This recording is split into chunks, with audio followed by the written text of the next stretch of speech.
शख्स ने काला जादू करके दुबई इस्लामिक बैंक से करोड़ों रुपए लूट लिए थे और किस तरह सऊदीया के किंग सलमान के एक मुलाजिम ने उन्हीं के महल से शाही जेवरात चोरी कर लिए, प्लस कैसे रॉबर्स ने एआई और चैट जीपीटी की मदद से दुबई के बैंक को लूट लिया। आज की इस वीडियो में मैं आपको दुबई और सऊदीया में होने वाली सबसे बड़ी चोरियों के बारे में बताने जा रहा हूँ। तो शुरू करते हैं अपना काउंटडाउन।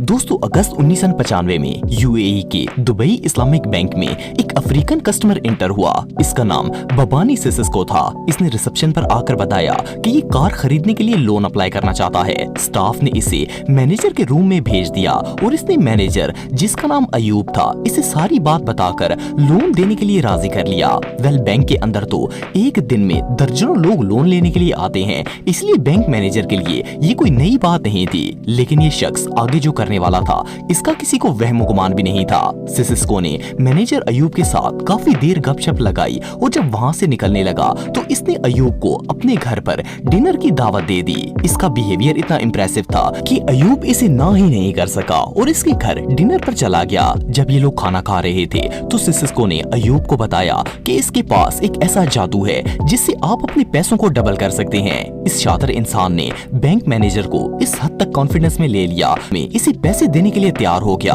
ताकि वो इसे दोगुना कर दे। वैसे तो ये बात सुनने में ही इम्पॉसिबल लगती है और कोई भी इंशाउर वाला इंसान इस बात पर यकीन नहीं करेगा, लेकिन अयूब पर कोई ऐसा काला जादू छाया हुआ था कि वो जो भी सिसिस्को कहता था उसे सच मान लेता था। नेक्स्ट डे अयूब सिसिस्को के बताए हुए वक्त पर रकम से भरा हुआ बैग लेकर इसके घर पर पहुंच गया। बैंक मैनेजर के पास 1 लाख दरम थे। आप बिलीव नहीं करेंगे कि सिसिस्को ने वाकई में अपनी जादू की ताकत से इस रकम को डबल कर दिया और 2 लाख दरम बना दिए। इसके बाद सिसिस्को और वो बैंक मैनेजर दोनों बहुत ही अच्छे दोस्त बन गए और अयूब ने सिसिस्को से करोड़ों दरम डबल करवाने शुरू कर दिए। इवन इन्होंने अपने बैंक में सिसिस्को के लिए एक स्पेशल अकाउंट बना लिया जिसके अंदर वो बैंक का अपना पैसा ट्रांसफर करते और वो डबल करके इन्हें वापस कर देता।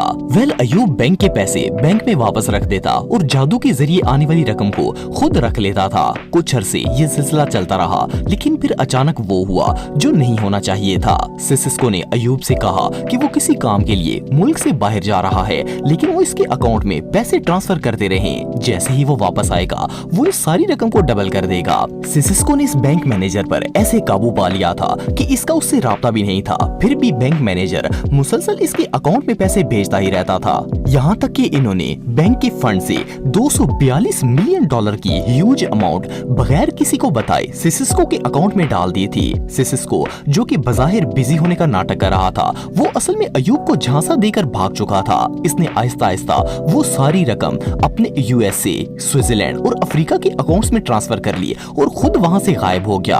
हैरानगी की बात ये थी कि बैंक मैनेजर की आंखों पर अभी भी पट्टी बंधी हुई थी और उसे कुछ भी समझ नहीं आ रहा था। एक दिन जब अयूब ने इसे कांटेक्ट करने की कोशिश की तो इसका नंबर ही बंद था। इन्होंने दुबई के अंदर मौजूद सिसिस्को के घर जाकर देखा तो वो भी बंद था। आखिरकार जब सिसिस्को का कुछ भी पता नहीं चला तो अयूब को पुलिस के सामने सारी बात कन्फेस करनी पड़ी। जब इस केस की इन्वेस्टिगेशन स्टार्ट की गई तो अयूब का बिहेवियर बहुत ही अनयूजुअल था। बाद में पता चला कि ये बंदा एक जादूगर था और इसके पास काला इल्म था। इसने ना सिर्फ अयूब के पैसे बल्कि अयूब पर भी जादू किया हुआ था, जिसकी वजह से इसे लगता था कि इसके पैसे डबल हो चुके हैं। इस बंदे ने काले जादू की मदद से दुबई इस्लामिक बैंक से $242 मिलियन चोरी कर लिए और किसी को कानो कान तक खबर नहीं हुई। इससे अनयूजुअल बैंक रॉबरी दुनिया में और कोई नहीं हो सकती। दोस्तों, 1989 में सऊदी अरब के अंदर एक प्रिंस रहते थे जिनका नाम फैसल बिन फहद था। फैसल बिन फहद सऊदी किंग के बेटे थे और वो रियाज में रहते थे। हर शहजादे की तरह शहजादा फैसल के पास भी अरबों रुपए की मालियत के डायमंड्स और दूसरी ज्वेलरीज मौजूद थी। इनके महल में एक नौकर काम करता था जिसका नाम कराई तेकामोंग था। तेकामोंग को खास तौर पर सऊदी प्रिंस की खिदमत और देखभाल का काम दिया गया था। इसका ताल्लुक थाईलैंड से था और ये शहजादे के कपड़ों से लेकर खाने पीने और सैर तफरी हर चीज को मैनेज करता था। ये शख्स 10 साल से इस महल में काम कर रहा था, इसीलिए इसे महल की छोटी से छोटी चीज का भी पता होता था। अक्टूबर 1989 में रॉयल फैमिली ने वेकेशंस पर यूरोप जाने का प्लान बनाया जिसमें शहजादे फैसल भी शामिल थे। जब ये लोग ट्रिप पर निकल गए तो इस नौकर के दिल में लालच पैदा हो गया। इसने सोचा कि क्यों ना वो रॉयल फैमिली के कीमती जेवरात चोरी कर ले और अपनी बाकी जिंदगी थाईलैंड में सुकून से गुजारेगा। सो इसने चोरी करने का पूरा प्लान बनाया। ये सफाई करने के बहाने बारी बारी महल के सारे कमरों में गया और अलमारी से सोना, चांदी और कीमती जेवरात उठाकर वैक्यूम क्लीनर की ट्रैश बास्केट में डाल दिए। इसके बाद ये गार्ड से ये कहकर वैक्यूम को लेकर बाहर चला गया कि वैक्यूम खराब हो चुकी है और वो इसे फेंकने वाला है। इसकी मदद से ये जेवरात को महल से बाहर ले जाने में कामयाब हो गया। इसके बाद ये सीधा सऊदीया की एक कार्गो कंपनी में गया और करोड़ों रुपए की ज्वेलरी से भरी हुई इस वैक्यूम के साथ कुछ और सामान मिलाकर ये सामान थाईलैंड में कार्गो भेज दिया। जब तक टेकामोंग का सामान थाईलैंड पहुंचा, वो खुद भी छुट्टी का बहाना बनाकर अपने मुल्क छुट्टी लेने के लिए आ गया और कार्गो रिसीव कर लिया। अब टेकामोंग के लिए सबसे बड़ा मसला ये जेवरात बेचने का था, क्योंकि इन्हें देखकर साफ पता चलता था कि ये किसी रॉयल फैमिली के हैं। खैर, इसने जैसे तैसे करके ये सारा जेवर बेच दिया। आप बिलीव नहीं करेंगे कि इस शातिर शख्स ने रॉयल फैमिली का 90 किलो से भी ज्यादा सोना चोरी कर लिया और किसी को कानो कान खबर नहीं हुई और ये मक्खन की तरह उस मुल्क से बाहर भी निकल आया। आपको जानकर हैरानगी होगी कि इस वाकये के बाद पिछले 35 सालों से सऊदीया की गवर्नमेंट थाईलैंड की गवर्नमेंट से नाराज है, क्योंकि इन जेवरात को थाईलैंड के अंदर कोई भी रिकवर नहीं कर सका और आज भी सऊदीया की गवर्नमेंट थाईलैंड को नापसंद करती है। दोस्तों, अब जिस बैंक हाइस्ट के बारे में मैं आपको बताने जा रहा हूँ, इसे दुनिया की सबसे यूनिक और मॉडर्न बैंक रॉबरीज में से एक माना जाता है। सन 2020 में जब कोरोना वायरस पेंडेमिक चल रहा था, तो हांगकांग के सेंट्रल बैंक के मैनेजर को दुबई के एक बैंक मैनेजर की कॉल रिसीव हुई। दुबई के बैंक मैनेजर ने इन्हें बताया कि वो एक बहुत बड़ा प्रोजेक्ट स्टार्ट करने वाले हैं, जिसके लिए इन्हें $35 मिलियन फंड की जरूरत है।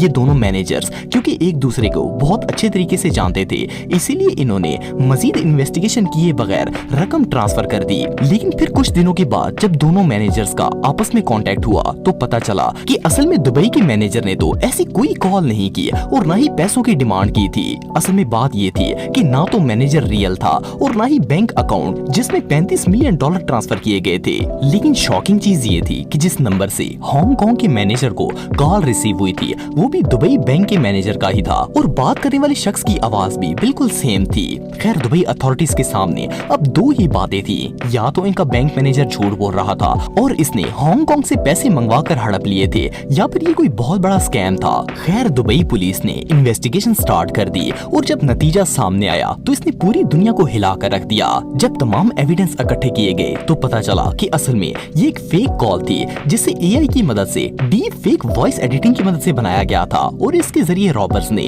$35 मिलियन की रकम चोरी कर ली थी। असल में हैकर्स ने एक एआई टूल की मदद से एक डीप फेक वॉइस बनाई थी, जो कि बिल्कुल दुबई के बैंक मैनेजर से मैच करती थी। इवन इस डीप फेक एआई टूल की मदद से वीडियो कॉलिंग भी की जा सकती थी, जिसे हांगकांग के मैनेजर को दुबई का मैनेजर ही नजर आता था। ये सब कुछ इतना रियल था कि अगले बंदे को गुमान तक नहीं हुआ कि ये वीडियो कॉल फेक है। वेल, इस जीनियस रॉबरी में कोई एक शख्स इन्वॉल्व नहीं था, बल्कि रिसोर्सेज से पता चला कि ये रॉबर्स का पूरा एक ग्रुप था। इन्होंने बकायदा प्लानिंग के तहत पहले फेक अकाउंट बनाया और इवन इसके अंदर दुबई बैंक मैनेजर के फेक फिंगरप्रिंट्स भी ऐड किए थे।